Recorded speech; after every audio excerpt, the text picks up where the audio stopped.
முதலாம் கூடாரத்திற்குள்ளே என்னென்ன இருந்தது வாசிப்போம். எபிரேயர் 9ஆம் அதிகாரம் 2ஆம் வசனத்திலிருந்து வாசிப்போம்.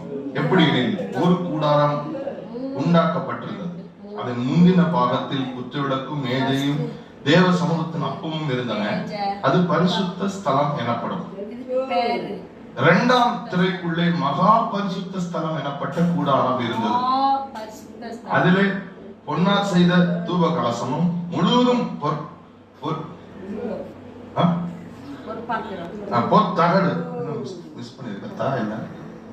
பொத்தகடு பொதிந்திருக்கப்பட்ட உடன்படிக்கை பெட்டியும் இருந்தன. அந்த பெட்டியிலே மன்னா வைக்கப்பட்ட பொற்பாத்திரமும் ஆரோனுடைய தழுத்த கோலும் உடன்படிக்கையின் கற்பலைகளும் இருந்தன. 5ஆம் வசனம்.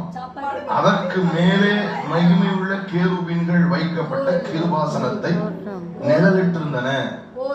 இவைகளை விவரமாய் பேச இப்பொழுது சமயம் இல்லை. எனக்குமே இப்பொழுது சமயம் இல்லை, நேரம் கூடிக்கொண்டே இருக்கு. But for your understanding, the holy place, the most holy place, the holy place